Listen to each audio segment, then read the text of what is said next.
Hello बच्चों, तो कैसे हैं आप सभी लोग। आई होप आप सभी लोग बहुत अच्छे होंगे। मैं अनुराग सर आपके लिए फिर से एक बार लेके आ चुका हूं क्लास 10th बोर्ड का एक बहुत ही बेहतरीन चैप्टर और बहुत ही शानदार ये चैप्टर, और इसमें काफी ज्यादा बच्चों को इंटरेस्ट आता है। और लेकिन ये चैप्टर काफी लेंथी है, काफी बड़ा है, तो इसलिए हम लोग इस चैप्टर को 3 से 4 पार्ट में लेके आएंगे ताकि आप लोगों को पढ़ने के लिए बहुत ही आसान हो जाए। ओके, तो इस चैप्टर का नाम मैं आपको बता दे रहा हूं। इस चैप्टर का नाम है लाइफ प्रोसेस। ठीक है, आप लोग बोर्ड पे देख रहे होंगे पीछे, तो इस चैप्टर का नाम है लाइफ प्रोसेस। इसमें हम लोग लाइफ लाइफ और उनसे जुड़ी प्रोसेस के बारे में समझेंगे। ओके, तो क्लास 10th का ये बहुत ही इंपॉर्टेंट चैप्टर, इससे काफी ज्यादा क्वेश्चंस आते हैं। और आप लोग यकीन मानिएगा कि ये चैप्टर बहुत ही अच्छा और बहुत ही इंटरेस्टिंग तरीके से मैं पढ़ाऊंगा। और आप लोग को वीडियो अगर अच्छी लगे तो आप लोग प्लीज लाइक, शेयर और सब्सक्राइब जरूर करिएगा, ताकि मैं भी मोटिवेट हो सकूं और भी बच्चे जो कोचिंग सेंटर नहीं जा सकते हैं, ठीक है, जो बहुत सारे पैसे अफोर्ड नहीं कर सकते हैं, उनको ये वीडियो जरूर शेयर कर दीजिएगा ताकि उनके लिए भी काफी हेल्प हो जाए। ओके, तो चलिए हम लोग स्टार्ट करते हैं अपना first chapter class 10th board का, जिसका नाम है लाइफ प्रोसेस। ओके, तो चलिए हम लोग स्टार्ट करते हैं। ठीक है, आप यहां पर देख लीजिए, पीछे लिखा हुआ है मेरे 1 day 1 शॉर्ट्स। तो इसका मतलब ये नहीं है कि मैं यहां पे आपका 1 day 1 शॉर्ट्स यानी कि एक दिन में ये चैप्टर कंप्लीट नहीं करूंगा। 3 से 4 पार्ट में ये चैप्टर मैं कंप्लीट करूंगा, ताकि बहुत सारे बच्चे बोर ना हो और जो लेक्चर है ना वो पूरा अटेंड करें। ओके, तो चलिए हम लोग स्टार्ट करते हैं। देखिए, लाइफ प्रोसेस की बात करते हैं तो हम लोग इसमें कौन कौन से टॉपिक कवर करेंगे। सबसे पहला हम लोग टॉपिक होगा हम लोग का न्यूट्रिशन। ठीक है, सबसे पहला टॉपिक हम लोग न्यूट्रिशन के बारे में पढ़ेंगे। उसके बाद हम लोग पढ़ेंगे ब्रीदिंग एंड रेस्पिरेशन। किसके बारे में पढ़ेंगे? ब्रीदिंग एंड रेस्पिरेशन के बारे में पढ़ेंगे, ये क्या होता है। उसके बाद हम लोग ट्रांसपोर्टेशन के बारे में पढ़ेंगे। उसके बाद एक्सक्रीशन के बारे में पढ़ेंगे, और लास्ट में हम लोग क्वेश्चन प्रैक्टिस। याद रखिएगा, क्वेश्चन प्रैक्टिस के लिए मैं अलग से वीडियो लेके आऊंगा। इसी चैप्टर के बीच में क्वेश्चन नहीं कराऊंगा। ठीक है, एक अलग वीडियो होगा जो आपके लिए बहुत ही ज्यादा यूजफुल होगा। ओके, और बोर्ड में आपका जो क्वेश्चन होगा ना वो उसी वीडियो में से आ जाएगा कंफर्म। तो चलिए सबसे पहले हम लोग देखिए, हम लोग का चैप्टर क्या नाम है? Life process. क्या नाम है? Life process. तो इसमें देखिए क्या लिखा है, the basic and essential activities perform by a living organism to sustain and maintain life. याद रखिएगा, ऐसा बेसिक एसेंशियल एक्टिविटी जो हम लोग अपने लाइफ को जीने के लिए परफॉर्म करते हैं। ठीक है, ऐसा बेसिक और एसेंशियल एक्टिविटी जो हम लोग अपने लाइफ को जीने के लिए क्या करते हैं? परफॉर्म करते हैं, वो क्या कहलाता है? लाइफ प्रोसेस कहलाता है। ओके, तो इस लाइफ प्रोसेस में क्या क्या आता है? आपका न्यूट्रिशन आता है, रेस्पिरेशन आता है, ट्रांसपोर्टेशन आता है और एक्सक्रीशन आता है। ठीक है, किसी भी लिविंग ऑर्गेनिज्म को, ठीक है, अपने लाइफ प्रोसेस को कंप्लीट करने के लिए इन 4 चीजों से गुजरना होता है। पहला कौन सा है? न्यूट्रिशन। दूसरा कौन सा है? रेस्पिरेशन। तीसरा कौन सा है? ट्रांसपोर्टेशन। और चौथा कौन सा है? एक्सक्रीशन। ओके, तो आज हम लोग इन्हीं सब टॉपिक्स के बारे में डिस्कस करेंगे। तो सबसे पहले हम लोग जानते हैं न्यूट्रिशन। न्यूट्रिशन आखिर में होता क्या है? आप लोग नाम तो बहुत सुने होंगे न्यूट्रिशन का। ठीक है, अगर आप लोग 8th और 9th पढ़ के आए हैं तो आप लोग को पता होगा कि न्यूट्रिशन होता क्या है। ठीक है, कि ये बच्चों का ही सवाल है, बच्चों की बुक में आता था पहले, और अब के टाइम पे आपको क्या करना है? आपको केवल रिवीजन करना है बस। ठीक है, तो न्यूट्रिशन क्या होता है? तो न्यूट्रिशन लिखा है process of obtaining and utilization of food. ठीक है, ऐसा प्रोसेस जिसमें हम लोग फूड को ऑब्टेन करते हैं और क्या करते हैं? उसका यूटिलाइजेशन करते हैं, तो वो क्या कहलाता है? न्यूट्रिशन कहलाता है। ये देखिए यहां पे क्या है, ये सारे फूड्स हैं, ठीक है, जिनको हम लोग खा के क्या करते हैं? जिनको हम लोग खाते हैं और उनको यूटिलाइज करते हैं, और यूटिलाइजेशन के बाद हमें क्या मिलता है? एनर्जी मिलती है। ठीक है, ये देखिए यहां पे बॉडी बनी हुई है, तो ये सारे फूड्स क्या होते हैं? ये सारे फूड्स खाने से क्या होगा? आप देख लीजिए इधर, ये सारे फूड्स खाने से क्या होगा? आप लोग की बॉडी में एनर्जी आएगी। ओके, उसके बाद हम लोग का क्या पढ़ना है? हम लोग को उसके बाद हम लोग को रेस्पिरेशन के बारे में पढ़ना है। ठीक है, जो हमने 4 टॉपिक डिस्कस किया था, इसी को थोड़ा मैं अभी एक्सप्लेन कर दे रहा हूं, और उसके बाद क्या होगा? आप उसके बाद आप क्या करेंगे, इसको हम लोग फुल चैप्टर इसका रिवाइज करेंगे। ओके, तो यहां पे देखिए रेस्पिरेशन के बारे में है, तो रेस्पिरेशन के बारे में थोड़ा सा हम लोग जान लेते हैं कि रेस्पिरेशन होता क्या है। तो रेस्पिरेशन क्या होता है, process of breaking down the food to produce energy. हम लोग क्या करते हैं, उसी जो फूड है ना, फूड को ब्रेकिंग डाउन करते हैं। ठीक है, जैसे मान लीजिए आपने कुछ खाया, ठीक है, खाने के बाद हमारी बॉडी में गया, बॉडी में जाने के बाद उसका और छोटे छोटे पार्टिकल्स में बटा, वो टूटा, वो और टूटने के बाद क्या हुआ, वो हम लोग को एनर्जी प्रोड्यूस कर रहा है। ओके, तो यही क्या हो गया, रेस्पिरेशन हो गया। और याद रखिएगा रेस्पिरेशन और ब्रीदिंग में काफी डिफरेंस है, ये मैं आपको आगे चल के बताऊंगा। ओके, उसके बाद हम लोग को क्या पढ़ना है,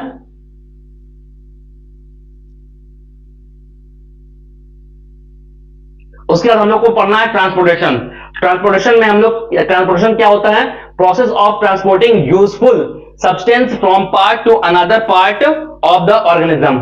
ठीक है, तो याद रखिएगा ट्रांसपोर्टेशन, यानी आपने सुना होगा किसी का इंपोर्ट एक्सपोर्ट का बिजनेस है, बोलते हैं ना ट्रांसपोर्टेशन का बिजनेस है, तो उसमें क्या होता है, एक जो सामान है वो सामान जो है उस जगह से होकर के दूसरी जगह जा रहा है, तो वो क्या हुआ, ट्रांसपोर्टेशन हो गया। तो यही हम लोग को हमारी बॉडी में पढ़ना है, यानी कि हमारी बॉडी में कुछ तो ऐसा चीज होगा ना जो एक जगह से दूसरी जगह जा रहा है, और ले जाने के लिए उसका जो कैरियर है वो कोई तो होगा ना, इसके बारे में हम लोग डिस्कस करेंगे इसमें। ठीक है, फिर हम लोग को पढ़ना है एक्सक्रीशन। एक्सक्रीशन क्या है, process of removal metabolic waste. हमारी बॉडी में देखिए जो भी ट्रांसपोर्ट हुआ है, ठीक है, ट्रांसपोर्ट होने के बाद कुछ तो ऐसा एक्सक्रीशन, ऐसा मेटाबॉलिक वेस्ट निकलता है, ठीक है, जो हमारी बॉडी में नहीं रहना चाहिए। अगर वो हमारी बॉडी में रहेगा तो हमारी बॉडी में पॉइजन फैल जाएगा, उसको क्या करना होता है, रिमूव करना जरूरी होता है। तो उसी को हम लोग क्या बोलते हैं, एक्सक्रीशन बोलते हैं। इसके बारे में भी हम लोग आगे डिस्कस करेंगे। ये हम लोग ये मैंने आपको शॉर्ट टर्म में आपको बता दिया है। जो ये 4 टॉपिक पढ़ना है आपका, न्यूट्रिशन, उसके बाद आपका क्या पढ़ना था, रेस्पिरेशन, ट्रांसपोर्टेशन और एक्सक्रीशन। ये चारों टॉपिक आपको कवर करने हैं, ठीक है, वो भी फुल डिटेल में। तो चलिए हम लोग स्टार्ट करते हैं अपना सबसे पहला टॉपिक न्यूट्रिशन। इसको हम लोग सबसे पहले फुल डिटेल में सबसे पहले समझेंगे। तो न्यूट्रिशन क्या होता है ये मैं आपको बता चुका हूं, ये बताने की जरूरत तो नहीं है, लेकिन फिर भी देखिए यहां बोर्ड पे लिखा हुआ है तो ये आपको पढ़ना है। ओके, लिखा है the process by which a living organisms obtain and utilize food is called nutrition. याद रखिएगा लिविंग ऑर्गेनिज्म लिखा हुआ है यहां पे, देखिए यहां पे मैं हाईलाइट भी करते जा रहा हूं। लिविंग ऑर्गेनिज्म क्या करेगा, ऑब्टेन एंड यूटिलाइज, यानी कि जो लिविंग ऑर्गेनिज्म होता है वो फूड को ऑब्टेन करेगा और ऑब्टेन करने के बाद क्या करेगा, उसी को यूटिलाइज करेगा, तो ये क्या कहलाएगा, न्यूट्रिशन कहलाएगा। ओके, अब यहां पे लिखा है रोल ऑफ फूड। फूड खाने से हमें क्या फायदा है, आप खुद सोचिए, आप फूड क्यों खाते हैं, दिन का 3 टाइम का खाना आप खाते हो, 2 टाइम का खाना खाते हो, स्कूल जाते हो तो साथ में लंच भी ले जाते हो, क्यों नहीं रह सकते हो आप फूड के बिना, आपने कभी सोचा है? तो चलिए हम लोग जानते हैं कि आखिर रोल ऑफ फूड क्या है, फूड खाने से हमें प्रॉफिट क्या है, क्यों खाते हैं हम लोग फूड। ओके, तो सबसे पहले फूड खाते हैं तो हमें क्या मिलेगा, एनर्जी मिलेगा, तभी तो हम लोग हु हा कर पाएंगे, है ना, तभी तो हम लोग पूरा दिन क्या रहेंगे, एनर्जी रहेंगे, ठीक है, हमारी बॉडी में एनर्जी रहेगी पूरा दिन। उसके बाद ग्रोथ एंड डेवलपमेंट, ठीक है, अगर आप फूड नहीं खाओगे ना तो आप इत्तू से ही रह जाओगे, बस इत्तू से, ठीक है।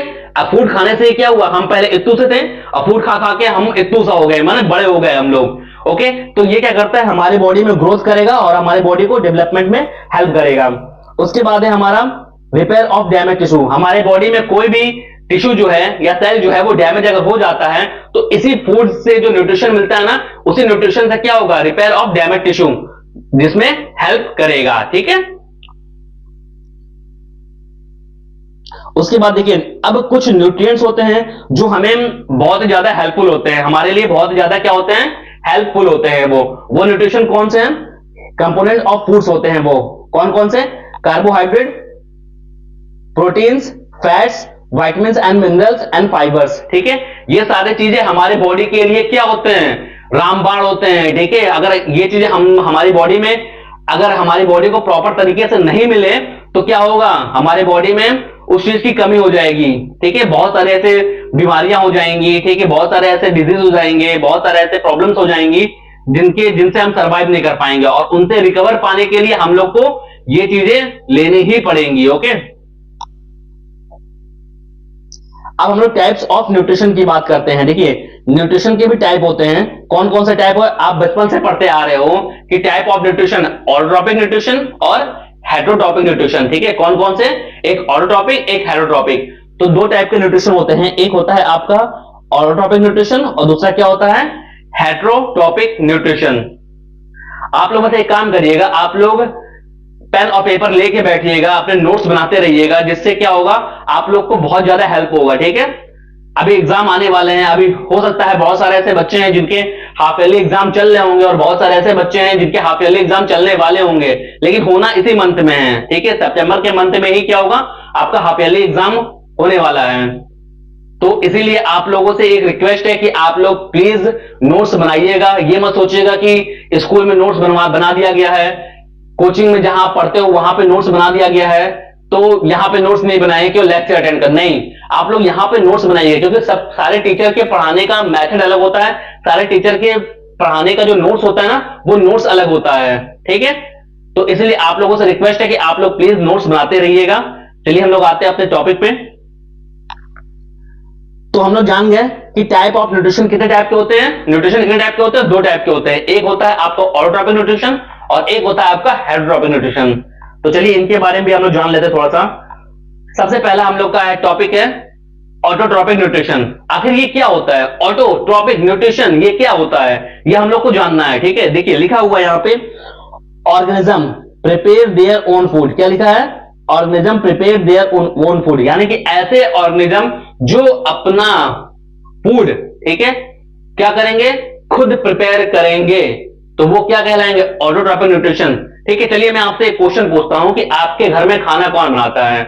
आप इस क्वेश्चन का आंसर मुझे कमेंट में दीजिएगा। ठीक है, आपके घर में खाना कौन बनाता है? मैं जानता हूं बहुत सारे ऐसे बच्चे हैं जो ये बोलेंगे मेरे घर में मम्मी बनाती है खाना, मेरे घर में भाभी बनाती है खाना, मेरे घर में दीदी बनाती है खाना, मेरे घर में पापा बनाते हैं खाना। हो सकता है मम्मी के डर से पापा खाना बनाते हो, ठीक है, लेकिन रियल में क्या है, मम्मी पापा भाभी दीदी, ठीक है, मौसी चाची नानी बुआ, ये लोग क्या कर रही हैं? ये लोग खाना क्या कर रही हैं? कुक कर रही हैं। क्या कर रही हैं? खाना पका रही हैं। खाना केवल बनाने का काम क्या होता है? ऑटोट्रॉपिक जो होते हैं, यानी कि प्लांट्स। खाना बनाता कौन है? केवल प्लांट्स बनाते हैं। ओके, लेकिन उसको पकाते कौन है? आपके चाची हो सकती है, भाभी हो सकती है, मौसी बुआ, जो भी हो ना, वो हो सकता है वो खाना बनाने, सॉरी, वो खाना पकाने का काम करते हैं। ओके, तो ऑटोट्रॉपिक न्यूट्रिशन क्या हुआ? Organism prepare their own food, जो अपना स्वयं खाना क्या बनाते हैं। ओके, उसके बाद है हमारा हेटरोट्रॉपिक न्यूट्रिशन। ठीक है, हेटरोट्रॉपिक न्यूट्रिशन के बारे में जान जाते हैं हम लोग कुछ। Organism are dependent on their organism for their food, ऐसे ऑर्गेनिज्म जो अपने, ठीक है, फूड के लिए दूसरे ऑर्गेनिज्म पर डिपेंड रहते हैं, वो क्या होते हैं? वो आपका हेटरोट्रॉपिक न्यूट्रिशन करते हैं। ठीक है, या उसे हेटरोट्रॉपिक एनिमल्स भी कहते हैं हम लोग, जो अपने फूड के लिए दूसरे ऑर्गेनिज्म पर डिपेंड रहते हैं। ओके, उसके एग्जांपल आप देख लीजिए, यहां पे आपका खरगोश होगा, ठीक है, शेर हो जाएगा, लॉयन हो जाएगा, जैकॉल हो जाएगा, डॉग हो गया, ऐसे बहुत सारे ऐसे एनिमल है जो इसके एग्जांपल हैं। ओके, अब देखिए, अब यहां पे हम लोग को पढ़ना है टाइप्स ऑफ ऑटोट्रॉपिक न्यूट्रिशन। तो याद रखिएगा कि इसमें भी ये दो टाइप के होते हैं, टू टाइप के होते हैं। पहला क्या है? फोटोसिंथेटिक ऑटोट्रॉपिक न्यूट्रिशन, और दूसरा क्या है? Chemosynthetic autotrophic nutrition. याद रखिएगा, टाइप्स ऑफ ऑटोट्रॉपिक न्यूट्रिशन की बात करते हैं तो ये टू टाइप के होते हैं। पहला क्या होगा? फोटोसिंथेटिक ऑटोट्रॉपिक न्यूट्रिशन, और दूसरा क्या होगा? Chemosynthetic autotrophic nutrition. आइए इनके बारे में भी हम लोग जानते हैं कि ये सब होते क्या हैं। देखिए, सबसे पहला हम लोग का फोटोसिंथेटिक ऑटोट्रॉपिक न्यूट्रिशन क्या होता है। इसमें देखिए क्या लिखता है, if any living organism is making its food with the help of light. याद रखिएगा, यहां पे फोटो का मीन्स क्या हुआ? फोटो का मीन्स लाइट हुआ। ठीक है, फोटो का मीन्स लाइट हुआ, यानी कि ऐसे ऑर्गेनिज्म, ठीक है, जो अपना फूड बनाने के लिए किसका यूज करते हैं? लाइट का यूज करते हैं, वो क्या कहलाएंगे? आपके फोटो ऑटोट्रॉपिक न्यूट्रिशन करेंगे। ओके, तो उसका एग्जांपल आप देख लीजिए। सबसे पहले ग्रीन प्लांट और बैक्टीरिया है, एक बैक्टीरिया जिसका नाम है साइनोबैक्टीरिया, जिसे हम लोग ब्लू ग्रीन एल्गी भी कहते हैं। क्या कहते हैं? बैक्टीरिया में किसका नाम याद रखेंगे हम लोग? साइनोबैक्टीरिया का नाम याद रखेंगे, जिसको हम लोग क्या कहते हैं? ब्लू ग्रीन एल्गी, या इसको ब्लू मतलब नीला, ग्रीन मतलब हरा, एल्गी मतलब काई। ठीक है, याद रखिएगा, ऐसा काई जो ब्लू ग्रीन टाइप का हो। ओके, आप सभी लोग देखे होंगे नदी तालाब के किनारे आसपास, या फिर आपके आंगन में। ठीक है, आपकी छतों पे, अभी बरसात का मौसम है तो आपके छत पे भी क्या हो रहा होगा?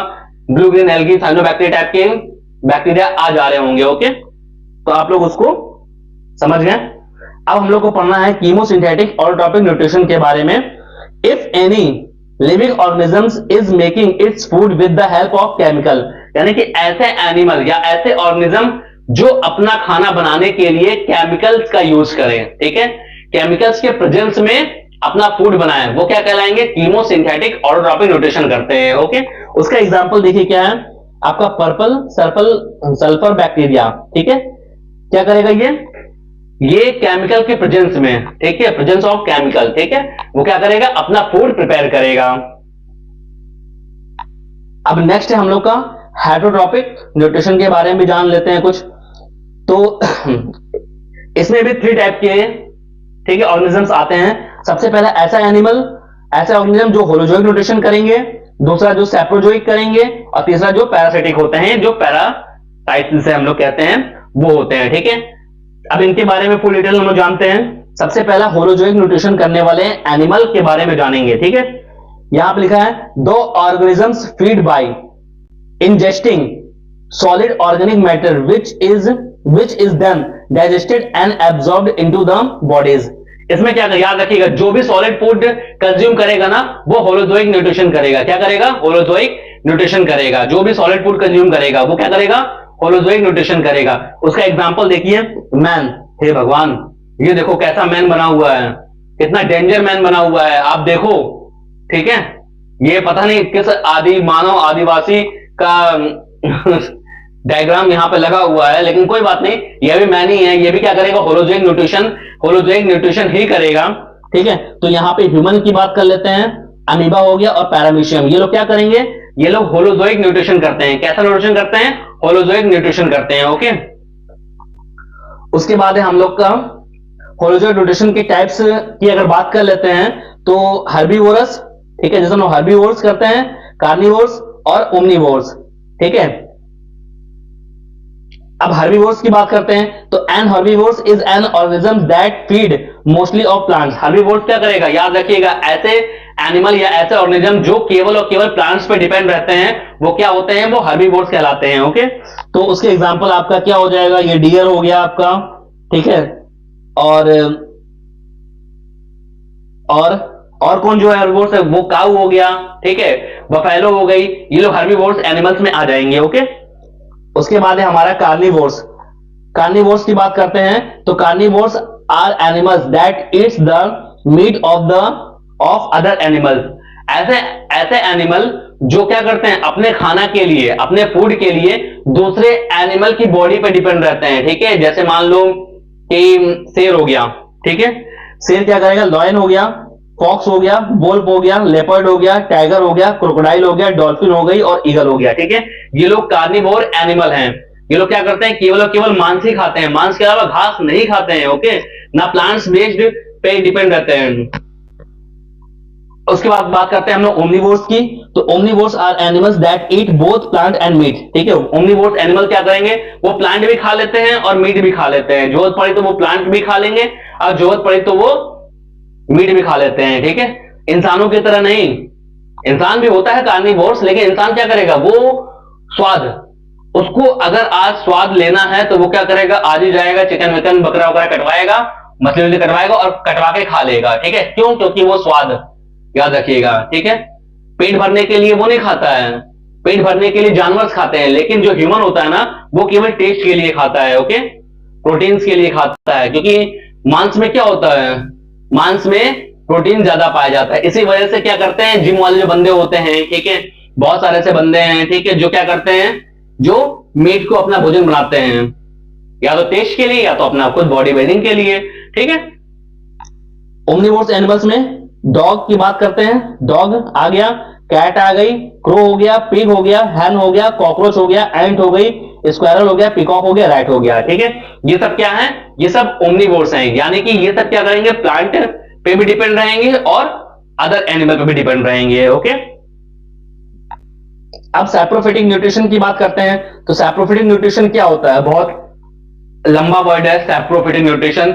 बहुत बच्चे इसमें कंफ्यूजन भी रहते हैं, बहुत बच्चे उनपे कंफ्यूज रहते हैं कि सैप्रोफिटिक न्यूट्रिशन होता क्या है। तो ये देखिए क्या है, depend upon dead and decaying matter, यानी कि ये सड़े गले, याद रखिएगा, डेड एंड डिकेइंग मैटर, इसका मतलब है कि ऐसे एनिमल, ठीक है, ऐसे ऑर्गेनिज्म जो क्या करते हैं, अपने भोजन के लिए डेड एंड डिकेइंग मटेरियल पे डिपेंड रहते हैं, यानी कि सड़े गले चीजों पे डिपेंड रहते हैं, ठीक है। वो क्या होते हैं, वो आपका ईस्ट हो गया, ब्रेड मोल्ड्स हो गया, जिसे हम लोग राइजोपस कहते हैं, और मशरूम हो गया। आप लोग बहुत सारे ऐसे बच्चे जो मशरूम खाते होंगे, ठीक है, शादी ब्याह पार्टी में मशरूम मिल जाता है इजी तरीके से, एक डिश होती है मशरूम लिखा होता है, ठीक है। तो वो जो मशरूम होता है ना, वो भी डेड एंड डिकेइंग मटेरियल पे ही डिपेंड करता है, ठीक है।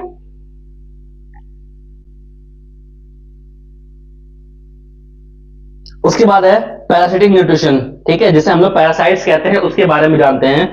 Obtain nutrition from living organisms, the parasites obtain nutrition by living on और in the body of the host. याद रखिएगा, जो अपने न्यूट्रिशन के लिए, ठीक है, किसी होस्ट की बॉडी पे रहते हैं और रहने के बाद उनसे क्या करते हैं, अपना न्यूट्रिशन लेते हैं, ठीक है, तो वो क्या कहलाते हैं, पैरासाइट्स कहलाते हैं, ठीक है, पैरासिटिक न्यूट्रिशन वो करते हैं, ओके। तो उसके एग्जांपल देखिए, देखिए पैरासाइट्स टू टाइप के होते हैं, पहला एक्सटर्नल पैरासाइट्स और दूसरा इंटरनल पैरासाइट्स, ठीक है। एक्सटर्नल पैरासाइट्स यानी कि हमारे जो बॉडी के ऊपर रहते हैं, और इंटरनल पैरासाइट जो हमारे बॉडी के अंदर रहते हैं, ठीक है। अभी मैं उसके नाम बताता हूं, कौन कौन से हमारे बॉडी के अंदर रहते हैं और कौन कौन से हमारे बॉडी के ऊपर रहते हैं, ओके। देखिए लाइस, लाइस मतलब क्या हुआ, जुएं। आपके सर के जुएं जो हैं वो क्या होते हैं, वो आपके बॉडी के ऊपर रहते हैं ना, तो जुएं क्या है, हमारी बॉडी पे रह भी रहे हैं, ठीक है, और हमारा खून चूस भी रहे हैं, तो क्या हुआ, वो पैरासाइट हुआ, वो यानी कि पैरासाइटिक न्यूट्रिशन ही कर रहा है वो। उसके बाद है टिक्स, टिक्स मतलब जो कुत्तों के जुएं होते हैं ना, डॉग्स के ऊपर आप देखेंगे छोटे छोटे कीड़े होते हैं जिन्हें हम लोग टिक्स कहते हैं। टिक्स भी क्या कहते हैं, वो डॉग्स के ऊपर रहते हैं और उनसे ही क्या कहते हैं, उनका खून चूस के उनसे न्यूट्रिशन लेते हैं, ओके। उसके बाद है लीच, लीच मतलब आप देखे होंगे जोंक, जो खून चूसता है। आप जानते होंगे लीच थेरेपी देते हैं, यानी कि जो लोग टकले होते हैं, जिनके बाल नहीं आते हैं, जिनकी सर के सेल्स डेड हो जाते हैं, तो वो लीच थेरेपी लेते हैं। लीच थेरेपी क्या होता है, जोंक को सर पे छोड़ दिया जाता है, तो जोंक क्या करता है, उस एरिया का जो गंदा खून होता है ना, जिसकी वजह से सेल डेवलप नहीं होते हैं अच्छे से, वो ब्लड चूस के क्या, ब्लड सक करके क्या कर लेंगे, वो गंदे ब्लड को निकाल देते हैं और उसके बाद उनके हेयर ग्रोथ होने लगता है, ओके। उसके बाद है टेपवर्म। टेपवर्म देखिए, वो आपका इंटरनल पैरासाइट है, वो हमारे बॉडी के अंदर रहता है, इसे हम लोग हिंदी में कहते हैं फीता कृमि। तो टेपवर्म जो होता है हमारे बॉडी के अंदर रहता है, तो ये भी पैरासाइट है, हमारे बॉडी से ही क्या करेगा, न्यूट्रिशन लेगा। उसके बाद लीवर फ्लूक, लीवर फ्लूक भी हमारे बॉडी के अंदर रहता है, ये सुअर से क्या करेगा, हमारे बॉडी के अंदर आता है। अब कैसे आता है ये आप लोग सर्च कर लीजिएगा यूट्यूब पे, गूगल पे, तो आप लोग को मालूम चल जाएगा, ठीक है। उसके बाद हम लोग एक पैरासिटिक प्लांट के बारे में जानते हैं, ठीक है, एक ऐसा प्लांट जो पैरासाइट्स होता है, आप उसको देखे होंगे, उसको हम लोग क्या कहते हैं, कसकटा, ठीक है, याद रखिएगा, कस कुत्ता मत बोलिएगा, कस कुत्ता नहीं, कसकटा, क्या बोलेंगे, कसकटा। इसे हम लोग हिंदी में बोलते हैं अमरबेल, क्या बोलते हैं, अमरबेल। आपने देखा होगा एक प्लांट है, प्लांट के ऊपर बहुत सारी झाड़ियां आ जाती है ना, वही है आपका अमरबेल। पीछे डायग्राम देखिए आप, डायग्राम आपको दिख रहा होगा, तो इसी डायग्राम से आप समझ जाएंगे, क्योंकि सब लोग देखे होंगे, अगर जो गांव से, जो देहात से बिलोंग करते होंगे, वो लोग जरूर देखे होंगे इसको, अमरबेल को। तो ये है अमरबेल, क्या है, पैरासिटिक प्लांट है। उसके बाद हम लोग बात करते हैं ऑटोट्रॉपिक न्यूट्रिशन इन प्लांट, ठीक है, ऑटोट्रॉपिक न्यूट्रिशन इन प्लांट के बारे में बात कर लेते हैं। अब देखिए फोटोसिंथेसिस का फॉर्मूला है 6CO2 plus 6H2O gives C6H12O6 plus 6O2, ठीक है।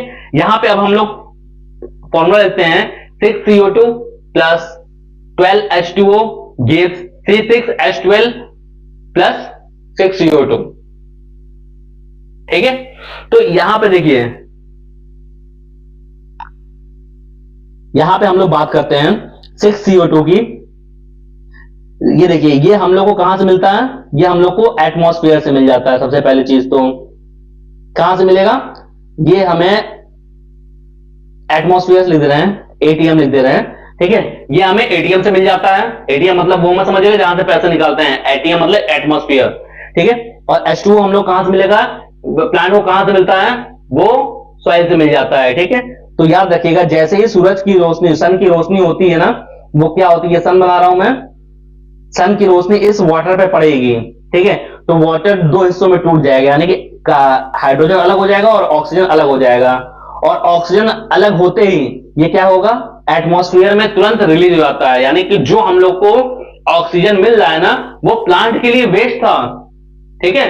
प्लांट को उसकी जरूरत ही नहीं है, ऑक्सीजन की जरूरत ही नहीं है, इसलिए वो क्या करेगा? उस ऑक्सीजन को एटमॉस्फेयर में रिलीज कर देगा। अब ये जो हाइड्रोजन है ना, ये हाइड्रोजन क्या करेगा?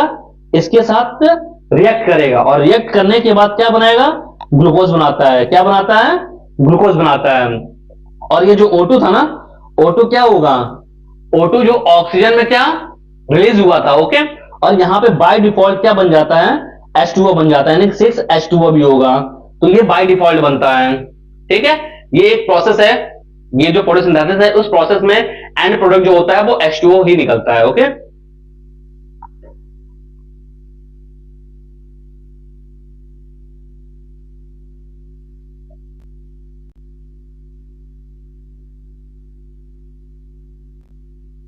ठीक है।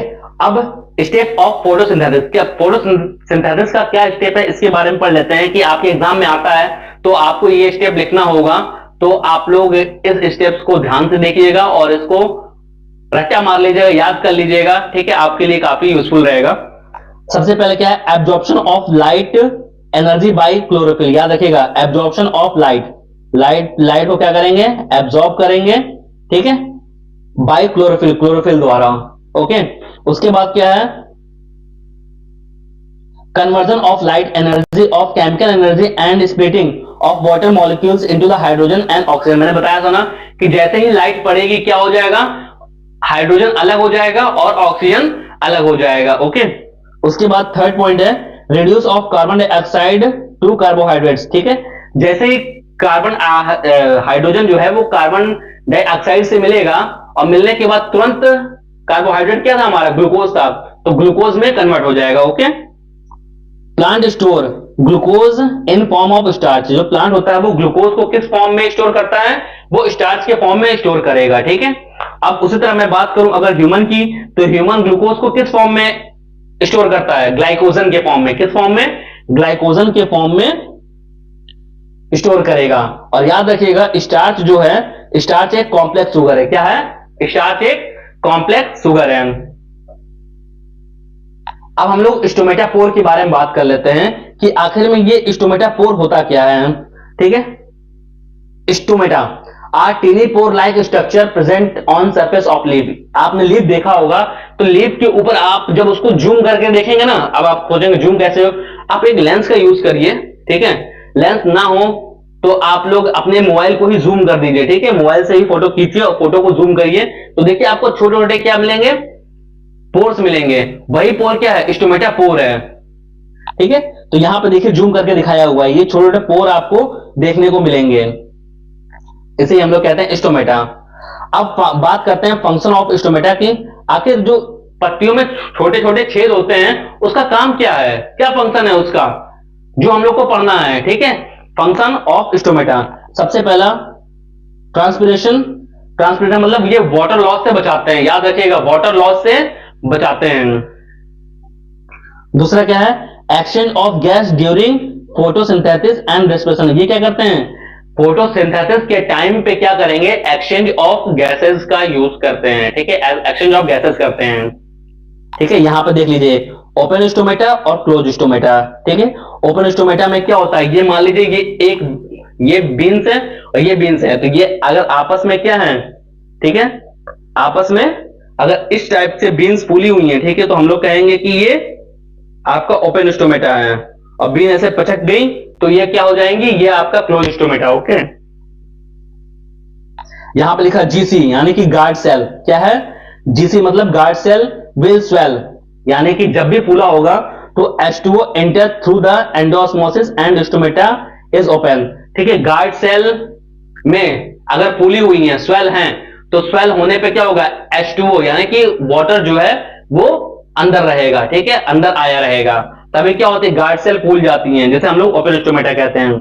उसके बाद क्या होगा, guard cell will shrink, H2O moves out, यानी कि वाटर निकल गया। ठीक है, आपने देखा होगा कोई चीज जिसमें वाटर अगर भर जाता है तो वो चीज फूली रहती है, और जैसे ही वाटर को निचोड़ दिया हमने तो क्या हो गया, वो वापस श्रिंक हो गया, यानी कि सिकुड़ गया है। ठीक है, तो हम लोग बोलेंगे कि ये स्टोमेटा क्लोज हो गया है। अब हम लोग को पढ़ना है फोटोसिंथेसिस इन डिजर्ट प्लांट। ठीक है, क्या पढ़ना है, आखिर आप जानते हैं कि फोटोसिंथेसिस जो है वो डिजर्ट प्लांट भी करते हैं, और कैसे करते हैं ये हम लोग को जानना है। ठीक है, तो याद रखिएगा इनके अंदर जो फोटोसिंथेसिस होता है ना, वो 2 बार में कंप्लीट होता है। सबसे पहला एक नाइट में,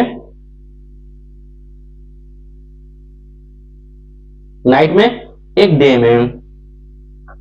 ठीक है, डे में क्या होता है, इनका स्टोमेटा जो होता है ना, पोर जो होता है स्टोमेटा का, वो बंद होता है। क्या होता है, बंद होता है। क्यों बंद होता है, कि गलती से भी अगर उस पर क्या पड़ गई, सूरज की रोशनी पड़ गई, तो क्या हो जाएगा, सारा वाटर लॉस हो जाएगा। ठीक है, याद रखिएगा, सारा पानी सूख गया, बेचारे वैसे ही मर जाएंगे वो। एक तो वैसे ही रेगिस्तान में क्या होता है, रेतों में क्या होता है, पानी की किल्लत होती है, पानी नहीं मिलता है, तो वो लोग अब कैसे करते होंगे। देखिए, नाइट में क्या होगा, नाइट में इनका पोर जो होता है ना, स्टोमेटा पोर, वो ओपन होता है।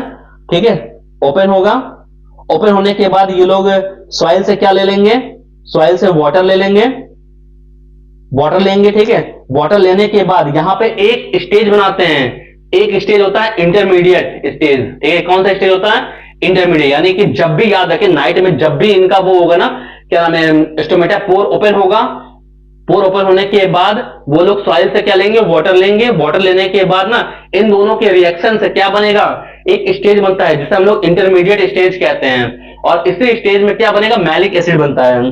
क्या बनेगा, मैलिक एसिड बनेगा। ठीक है, यही मैलिक एसिड यहीं पे बन के स्टॉप रहेगा। जैसे ही आपका डे होगा ना, डे टाइम आएगा, डे टाइम में सूरज की रोशनी मैलिक एसिड पे पड़ेगी, पड़ने के बाद यही मैलिक एसिड किसमें कन्वर्ट हो जाता है, आपका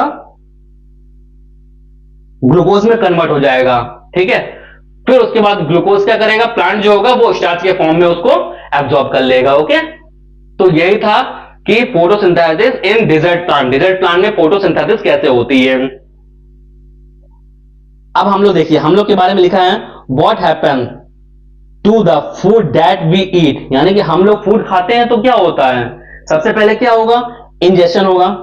हमने फूड खाया, यानी कि इंजेक्ट किया मुंह में, फूड खाया, खाने के बाद ठीक है, हमारा इसोफेगस से गया, जाने के बाद फिर क्या होगा, डाइजेशन होता है उस फूड का, फिर डाइजेशन के बाद एब्जॉर्प्शन होता है, एब्जॉर्प्शन के बाद फिर एसिमिलेशन होता है, फिर उसके बाद क्या होगा, इजेक्शन हो जाएगा, यानी कि फिर वेस्ट प्रोडक्ट हम लोग क्या करेंगे, वो रिमूव कर देंगे। ठीक है, अब एक एक करके इन सब के बारे में पढ़ते हैं कि इजेक्शन क्या होता है। सबसे पहला है हम लोग का इजेक्शन, यहां पे लिखा हुआ है, the process of taking in the food is called ejection, यानी कि जैसे ही हम अपने फूड को तोड़ने के बाद उठाएं, उठाने के बाद मुंह में रखें, ठीक है, तो ये क्या हो गया, इजेक्शन हो गया। ये देखिए, एक बेकार सा आदमी, कितना डेंजर लग रहा है, देखिए, देखे आपने, इतना डेंजरस आदमी इस फूड को क्या करेगा, खा रहा है। ठीक है, तो वो इंजेक्ट कर रहा है। उसके बाद डाइजेशन, तो डाइजेशन क्या होता है, the process breaking complex food substance into simple molecule is called digestion, यानी कि हम लोग क्या करेंगे, जो फूड खाए हैं उस फूड के टुकड़े को और छोटे छोटे हिस्सों में तोड़ते हैं, यानी कि तोड़ के क्या करेंगे, डाइजेस्ट कर रहे हैं। ठीक है, ये नहीं कि आप इतना बड़ा रोटी है तो रोटी आप डायरेक्ट खा गए तो वो पूरा ऐसे ही डाइजेस्ट हो गया, नहीं, उसका क्या होता है, ब्रेक डाउन होता है। ठीक है, फिर उसके बाद वो डाइजेस्ट हो जाता है। उसके बाद है एब्जॉर्प्शन, एब्जॉर्प्शन की बात करते हैं, the process of absorption of digested food is called absorption. ठीक है, जब भी जो हम लोग का डाइजेस्टिव फूड है ना, फूड वो क्या होगा, फूड हमारे बॉडी में एब्जॉर्ब हो गया, यानी कि हमारे सेल्स जो होंगे वो क्या करेंगे, हमारी बॉडी उसे एब्जॉर्ब करती है, तो वो क्या कहलाएगा, एब्जॉर्प्शन कहलाएगा। उस डाइजेस्टिव फूड का ठीक है। फिर उसके बाद क्या है, एसिमिलेशन। एसिमिलेशन क्या है, the process of utilization of digested food for energy and growth and repair is called assimilation. यानी कि एसिमिलेशन क्या होगा, जो आपका फूड था, जो हमारी बॉडी ने एब्जॉर्ब किया है, उस फूड को किसमें हम लोग यूज कर लेते हैं, हमारी बॉडी किसमें यूज करती है, या तो यूज करेगी एनर्जी में, या तो growth and repair of damage tissue में हेल्प वो करेगी, यूज करेगी। ओके, यही क्या कहलाएगा, हमारा एसिमिलेशन कहलाएगा। यहां पे आप डायग्राम की हेल्प से भी समझ सकते हैं।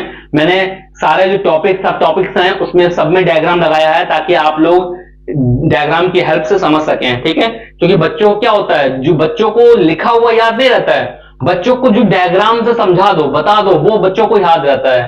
तो आप लोग डायग्राम को देखते रहिएगा। अगर आप डायग्राम पे ध्यान नहीं दिए हैं पढ़ने और पढ़ाने के बीच में मेरे, तो आप याद रखिएगा, आप वीडियो को बैक कीजिएगा, ठीक है, रिवर्स कीजिएगा, और रिवर्स करने के बाद क्या करिएगा, देख लीजिएगा। ठीक है, बैक करके वीडियो को देख लीजिएगा आप। अब बात करते हैं इजेशन की। तो इजेशन क्या होता है, the process of removing undigested food from the body is called egestion. अब देखिए ये भाई साहब क्या कर रहे हैं, ठीक है, अब आप देख रहे हैं ना,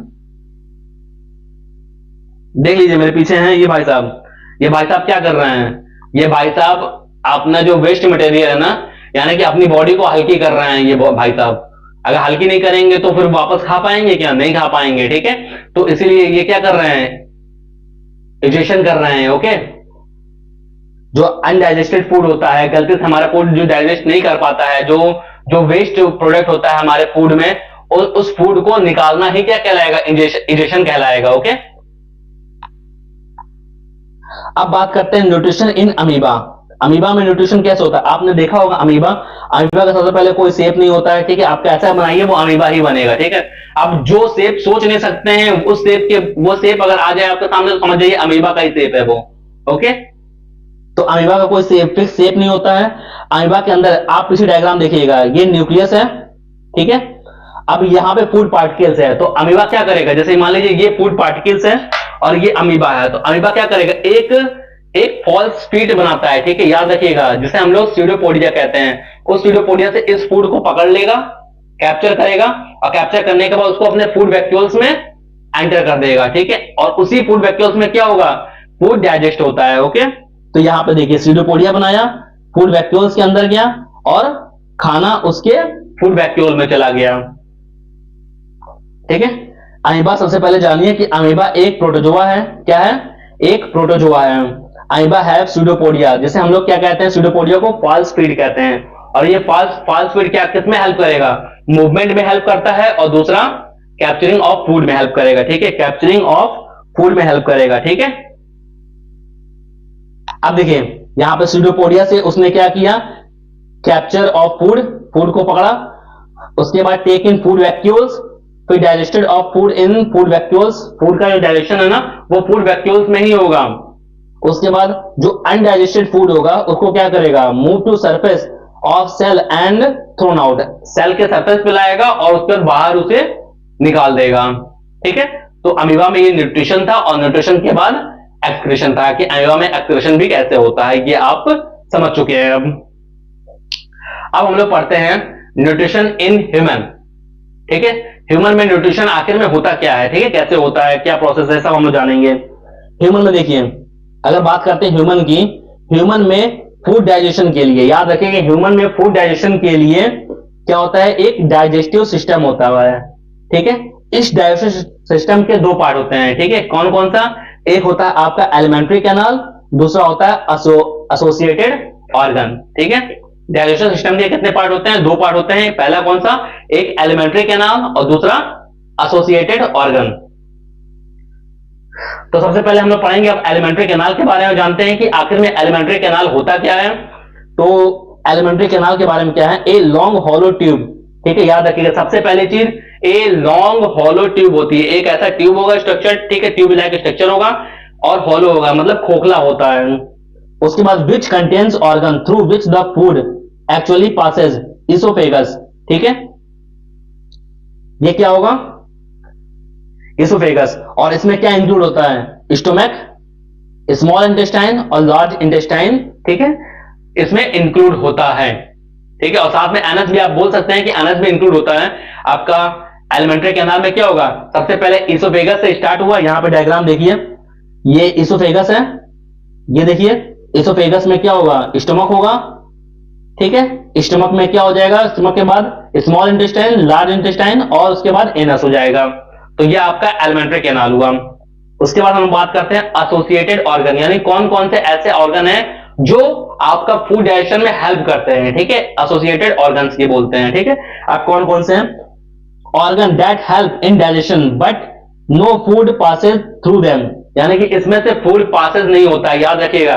वो जो आपका इसोफेगस एलिमेंट्री कैनाल था ना, इसोफेगस से लेके एनस तक, वो उसमें से फूड पास हो रहा था।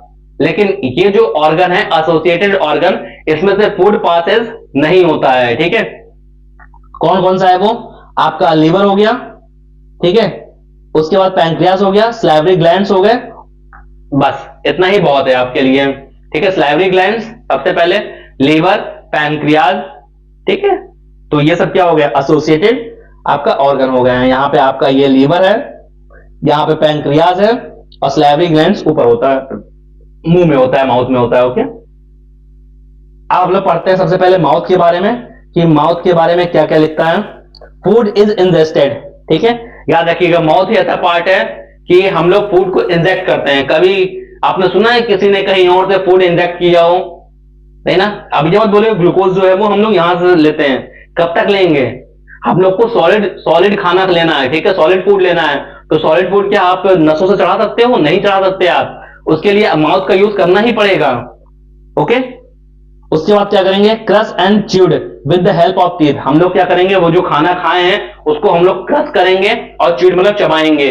किसकी हेल्प से, आपने टीथ की हेल्प से हम लोग क्या करते हैं, ये सब काम करते हैं। उसके बाद है फूड इज वेटेड, फूड को हम लोग गीला करेंगे with saliva to make is passes smooth, ठीक है। उसमें हम लोग क्या करेंगे, खाने में हम लोग अपना सलाइवा मिक्स करते हैं, ठीक है, अपने लार को मिक्स करते हैं, क्यों, ताकि वो क्या हो जाए, स्मूथ हो जाए और इसोफेगस से जाते टाइम कोई प्रॉब्लम ना करे। कभी कभी आप देखें कोई चीज अचानक से बहुत ज्यादा सॉलिड होती है तो वो आपके गले में लगती हुई जाती है, ठीक है, यहां तक तो लगती है, ठीक है। तो आप उसको क्या करेंगे, थूक से अपने गीला करेंगे, लार से अपने गीला करेंगे, ओके। उसके बाद food is mixed with saliva with the help of muscular tank, food को हम लोग क्या करेंगे, स्लाइवा के साथ मिक्स करते हैं, किससे, जीभ की हेल्प से करते हैं ना। तो जीभ की हेल्प से हम लोग क्या कर रहे हैं, जीभ की हेल्प से फूड को मिक्स करते हैं स्लाइवा के साथ। अब यहां पे थोड़ा सा एक टॉपिक है, आप याद रखिएगा, मसल्स आर थ्री टाइप। सबसे पहला skeletal muscle, smooth muscle and cardiac muscle. Skeletal muscle को हम लोग क्या कहते हैं, वॉलंटरी मसल, और कार्डियक मसल को हम लोग क्या बोलते हैं, इनवॉलंटरी मसल, ठीक है। ऐसे मसल्स जिनको हम लोग अपनी इच्छा के अनुसार चला सकते हैं, ठीक है, जो अपनी मर्जी से चला सकते हैं, उसको हम लोग क्या बोलते हैं, उसको हम बोलते हैं स्केलेटल मसल या वॉलंटरी मसल्स, ओके। और smooth muscle and cardiac muscle जो होते हैं उसे हम लोग इनवॉलंटरी मसल्स कहते हैं। इसका मतलब है कि हम लोग उस मसल्स को अपनी इच्छा के अनुसार चला नहीं सकते हैं। एग्जांपल मैं दूं, हमारे हाथ का मसल्स क्या है, बताइए आप, स्केलेटल मसल है ना। मेरा मन कर रहा है मैं आपको पढ़ा रहा हूं, नहीं मन करेगा मैं सोता रहूंगा, ठीक है। मेरा मन कर रहा है तो मैं टहल रहा हूं, मेरा मन कर रहा है तो मैं नाच रहा हूं, मेरा मन कर रहा है तो मैं नहीं कर रहा हूं। तो स्केलेटल मसल का यूज कर रहा है ना। अब मान लीजिए इनवॉलंटरी मसल है, ठीक है, जिसे हम लोग क्या बोलते हैं, जैसे हम लोग स्मूथ और कार्डियक मसल होता है। अब कार्डियक मसल्स की बात करते हैं, हमारे हार्ट के आसपास की जितनी मसल्स है ना उसे हम लोग क्या कहते हैं, कार्डियक मसल कहते हैं, ठीक है। हमारे इसोफेगस जो है ना वो हमारा स्मूथ मसल्स हैं, ठीक है। अब खाना हम खा लिए हैं, ठीक है, खाना खाने के बाद इसोफेगस में है, इसोफेगस भी बोलेगा क्या ऐसा कि भाई मेरा मन है मैं इसको इसोफेगस से लीवर में, सॉरी, इसोफेगस से स्टमक में ले जाऊंगा, नहीं मन है तो नहीं ले जाऊंगा।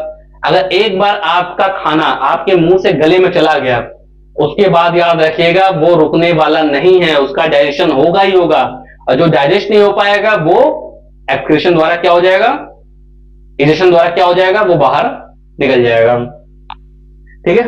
अब कार्डियक मसल, अब मान लीजिए हार्ट के मसल हैं, हार्ट का मसल अगर सोचे अगर कि आज मुझे धड़कना है, मेरा मन है धड़कने का, नहीं है तो मैं नहीं धड़कूंगा, तो इसका मतलब क्या है, इंसान भैया चल बसेगा, इंसान गया ऊपर, हार्ट अटैक आया उसे, वो गया, टाटा बाय बाय, ठीक है। तो आप समझ गए। अब देखिए माउथ, माउथ की बात किए थे तो माउथ में क्या होता है, स्लाइवरी ग्लैंड होता है। इसी स्लाइवरी ग्लैंड से क्या निकलेगा, स्लाइवा निकलता है।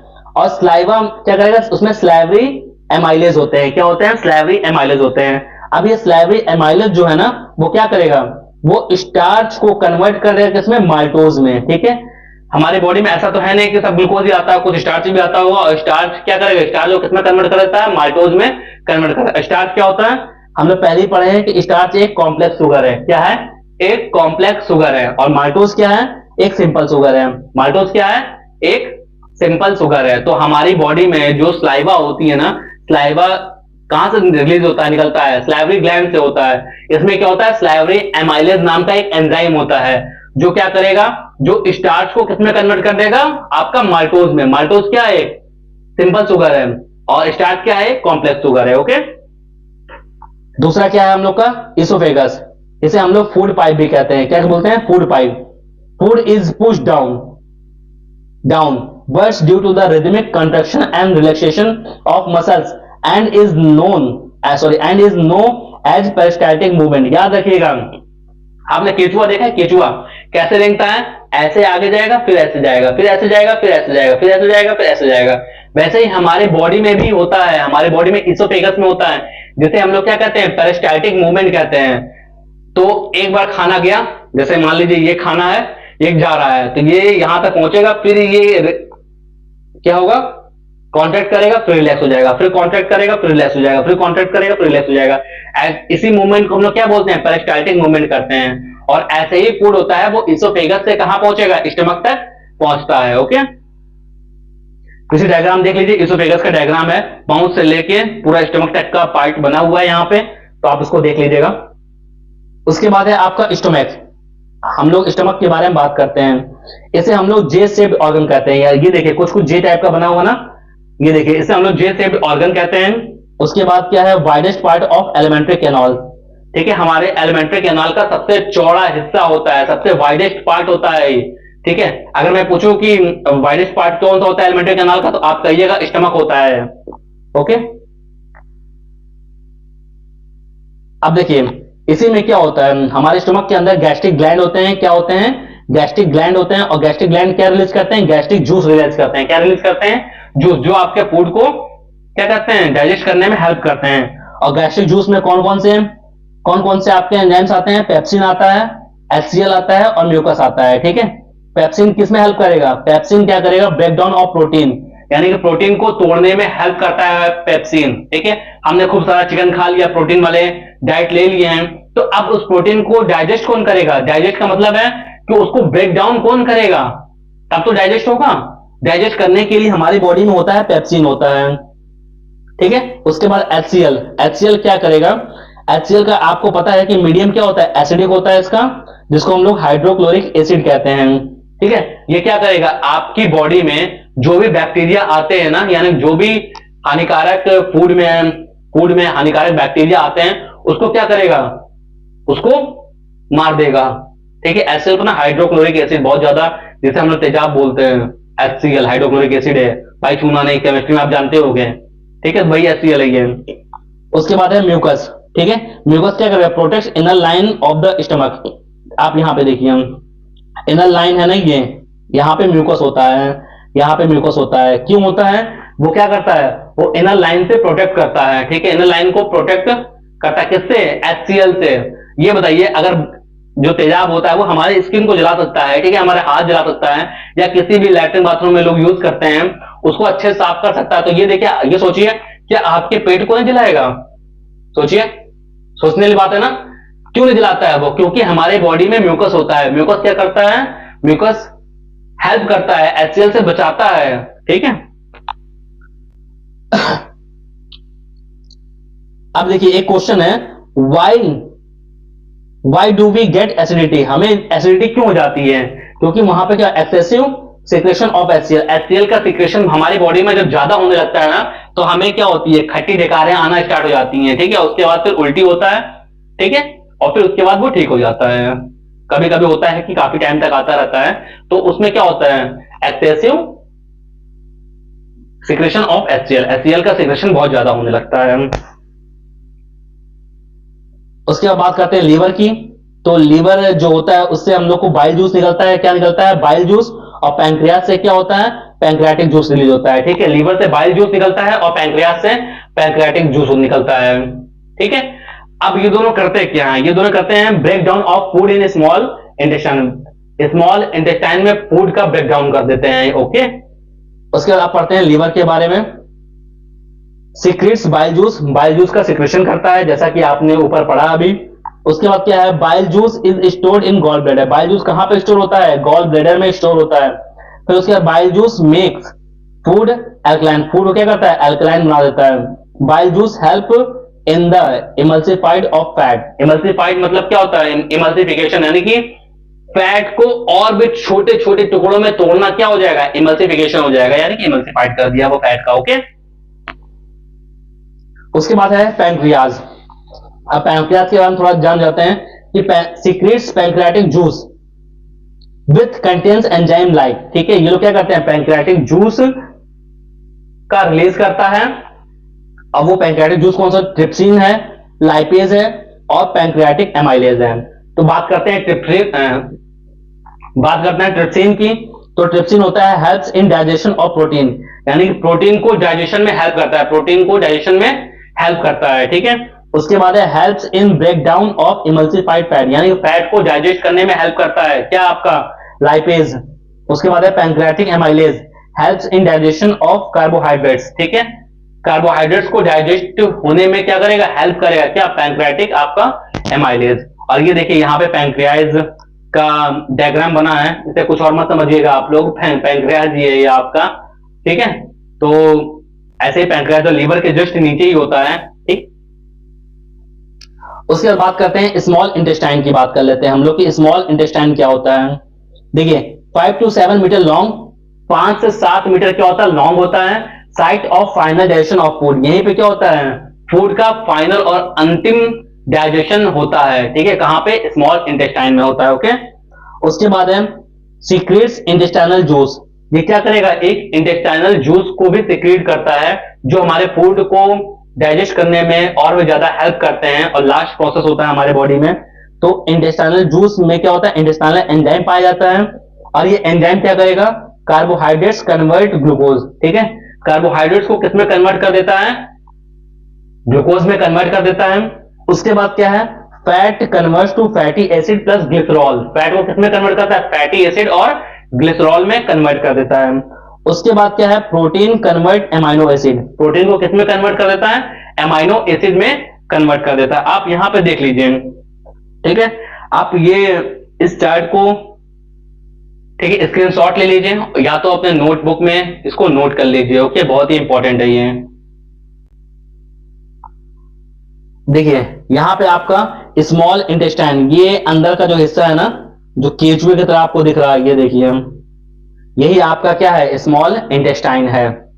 और ये जो हिस्सा है ये आपका लार्ज इंटेस्टाइन है। ओके, दिख रहा है आपको। अब यहां पे लिखा है absorption of food in small intestine. ठीक है, कैसे होता है स्मॉल इंटेस्टाइन में फूड का एब्जॉर्प्शन कैसे होता है। ठीक है, ये हम लोग को आज जानना है। चलिए जानते हैं क्या होता है। Villi are finger like projection. ठीक है, हमारे स्मॉल इंटेस्टाइन में एक विली पाया जाता है, विली नाम का एक स्ट्रक्चर पाया जाता है, जो क्या होता है, जो फिंगर लाइक प्रोजेक्शन होता है। Increase the surface area for absorption. ये क्या करता है, एब्जॉर्प्शन के लिए सरफेस एरिया को बढ़ा देता है। और easily supplied with blood vessels with take the absorb food each the very cell the every cell of the body. ये याद रखिएगा, यहीं से क्या होता है, ब्लड वेसल्स होते हैं, इसी विलाई में क्या होते हैं, ब्लड वेसल्स होते हैं। जब फूड जब भी डाइजेस्ट होगा तो हमारे ब्लड के माध्यम से विली में जाएगा, विली से क्या हो जाएगा, सॉरी, जब भी फूड डाइजेस्ट होता है तो ये विली में जाएगा। विली में क्या होता है, विली में ब्लड वेसल्स होते हैं, और यही ब्लड वेसल्स होते हैं ना, सारे न्यूट्रिशन को लेके कहां पहुंचेंगे, अलग अलग सेल में लेके पहुंच जाते हैं। ओके, उसके बाद क्या है, food utilize for obtaining energy, building up new tissue and the repair of old tissue. याद रखिएगा, यही जो फूड से न्यूट्रिशन हम लोग को मिला है वो किसमें हेल्प करेंगे, वो ग्रोथ में हेल्प करेंगे। ठीक है, ग्रोथ के बाद किसमें, बिल्डिंग टिश्यू में हेल्प करेंगे। ठीक है, और रिपेयर ऑफ ओल्ड टिश्यू, यानी जो भी टिश्यू पुराने हो चुके हैं उसमें हेल्प करते हैं। यहां पे देख लीजिए, यहां पे ये देखिए ये ह्यूमन है, यहाँ पे ह्यूमन के बाद ह्यूमन में जो स्मॉल इंटेस्टाइन है, स्मॉल इंटेस्टाइन में क्या होगा, विली पाया जाएगा। और विली में क्या होता है, विली के अंदर भी माइक्रोविली होते हैं जिसमें ब्लड वेसल्स आपके पाए जाएंगे। ओके, यही ब्लड वेसल्स में सारे न्यूट्रिशन जाएंगे और सारे न्यूट्रिशन ब्लड वेसल से होते हुए हमारे बॉडी के हर एक सेल में पहुंच जाएंगे। ओके, अब हम लोग को पढ़ना है लार्ज इंटेस्टाइन। इसे हम लोग क्या कहते हैं, कोलन भी कहते हैं। क्या कहते हैं, कोलन। इसमें लार्ज इंटेस्टाइन में याद रखिएगा कोई भी फूड का डाइजेशन नहीं होता है, यहाँ पे केवल और केवल वाटर का ही डाइजेशन होगा। किसका डाइजेशन होगा, वाटर का। जो आप पानी खूब पीते हो ना, तो वाटर का डाइजेशन होता क्या है, आप सोचते हो यार मेरे पेट में पूरा पानी पानी हो गया। नहीं, पेट में पानी नहीं होता है, वो पेट से कहां चला जाता है, वो सीधे सीधे आपका लार्ज इंटेस्टाइन में चला जाता है और वहीं पे क्या होगा, इस वाटर का डाइजेशन होता है। ओके, और जो भी वाटर से वेस्ट होते हैं ना, वो क्या होते हैं, आपके किडनी के थ्रू क्या हो जाएंगे, बाहर आ जाते हैं टॉयलेट के रूप में। ठीक है, लास्ट है हम लोग का एनस। ठीक है, एनस के बारे में हम लोग पढ़ते हैं। तो एनस का काम क्या है, एनस का जो काम है, removal of undigested and unabsorbed food. ठीक है, याद रखिएगा कि एनस का काम क्या है, हमारी बॉडी में जो रिमूवल ऑफ अनडाइजेस्टेड फूड है ना, या फिर जो अनएब्जॉर्ब्ड हैं, जो एब्जॉर्ब नहीं हुए हैं, उन फूड को क्या करते हैं, आउट करते हैं। ठीक है, तो वो एनस का काम हो गया। अब यहां पर देखिए क्या लिखा है, हर्बीवोर्स की अगर हम बात करें तो हर्बीवोर्स का जो स्मॉल इंटेस्टाइन है ना, स्मॉल इंटेस्टाइन है, वो काफी बड़ा होता है। क्या होता है, बहुत ज्यादा बड़ा होता है। उसके बाद कार्निवोर्स की बात करते हैं तो कार्निवोर्स का जो स्मॉल इंटेस्टाइन होता है वो स्मॉल होता है। ठीक है, कार्निवोर ने ज्यादा डाइजेस्ट, क्योंकि याद रखिए प्लांट में क्या होता है, प्लांट में आपका एक चीज पाया जाता है, क्या, सेलुलोज। और सेलुलोज के डाइजेशन में बहुत ज्यादा टाइम लगता है। इसी वजह से क्या होता है, हर्बीवोर्स का जो स्मॉल इंटेस्टाइन है ना, वो क्या होता है, काफी बड़ा होता है। और कार्निवोर क्या होता है, कार्निवोर जो बस केवल मीट खाते हैं। ठीक है, जो क्या खाते हैं, अदर एनिमल्स को खाते हैं, तो उनमें क्या होता है, उनमें स्मॉल इंटेस्टाइन छोटा होता है। और जो ओमनीवोर्स है ना, ओमनीवोर्स का स्मॉल इंटेस्टाइन मीडियम होता है, ना तो वो बड़ा ही होता है ना वो छोटा होता है। ठीक है, तो इसी के साथ हमारा न्यूट्रिशन टॉपिक वो कंप्लीट हो चुका है। हम लोग नेक्स्ट क्लास में पढ़ेंगे रेस्पिरेशन के बारे में, ठीक है, ब्रीदिंग के बारे में, और भी हमारे जो इंपॉर्टेंट टॉपिक है उसके बारे में पढ़ेंगे। लेकिन अभी हम नहीं पढ़ रहे हैं क्योंकि क्लास बहुत ज्यादा लंबी हो जाएगी। अभी भी वैसे लंबी हो गई है, लेकिन हम लोग क्या करेंगे, एक एक पार्ट में ये वीडियो लाएंगे और आप लोग देखिएगा और अपने नोट्स प्रिपेयर करिएगा। और मोस्टली चीज याद रखें, डायग्राम से ही आप समझ जाएंगे। अगर आप मेरे लेक्चर के साथ साथ मेरा जो पीछे डायग्राम है ना, वो सारे डायग्राम्स को आप देखेंगे तो आप समझ जाएंगे। ठीक है, अब आप ये मत सोचिएगा कि मेरे पीछे ये देखिए, आप यहाँ पे ये डायग्राम बनाया तो ये क्या कर रहा है भाई साहब, ये पोटी रूम संजास में बैठ के मोबाइल चला रहे हैं। ये आप लोग कमेंट करके बताइएगा ऐसी आदत घर में आपके किसके है। ठीक है, इतनी बुरी आदत कि संडास में बैठ के मोबाइल चला रहा है, ओ भाई साहब, तभी तो लगते हैं आधे एक घंटे। ठीक है, तो आप लोग देखिएगा, पढ़िएगा और रिवाइज करिएगा। हाफ ईयरली एग्जाम में अगर ये चैप्टर आपके आ रहा है तो ठीक है, नहीं आ रहा है तो कोई बात नहीं, वैसे आएगा, बहुत सारे स्कूलों में आते हैं। तो आप भी याद रखिएगा, इसको अच्छे से पढ़ लीजिएगा, रिवाइज कर लीजिएगा। ठीक है, और अगर आप लोग को 1 शॉर्ट वीडियो चाहिए, ठीक है, जिसे हम लोग शॉर्ट रिवीजन वीडियो कहते हैं, ठीक है, तो शॉर्ट रिवीजन वीडियो अगर चाहिए तो आप बताइएगा। उसमें हम लोग क्या करेंगे, 30 से 40 मिनट में हम लोग लाइव प्रोसेस को कंप्लीट कर देते हैं। और भी चैप्टर जो हैं वो ज्यादा 20 मिनट में खत्म हो जाते हैं। ठीक है, लेकिन 1 शॉट में कोई भी चैप्टर होगा वो आपका 1 घंटे, 1.5 घंटे, 3 घंटे ऐसे चलता है। लाइव प्रोसेस को अगर मैं पढ़ाऊंगा तो आप समझ जाइए कि ये 3 से 4 घंटे तो ले लेगा। इसीलिए मैं इसका क्या करूंगा, पार्ट बाय पार्ट में वीडियो ला रहा हूं और आप लोग उसे देखिएगा। अगर आपको वीडियो हमारी अच्छी लगी है, ठीक है, मेरी वीडियो अगर आपको पसंद आई और मैं पढ़ाने तरीका आपको पसंद आया, तो प्लीज मेरे वीडियो को लाइक कीजिएगा, चैनल को सब्सक्राइब करिएगा और बेल आइकन जरूर दबा लीजिएगा, जिससे हमारे आने वाली वीडियो के सारे नोटिफिकेशन आप तक पहले पहुंच सकें। चलिए फिर मिलते हैं अपने नेक्स्ट वीडियो में, तब तक के लिए बाय बाय, टेक केयर, जय हिंद, जय भारत।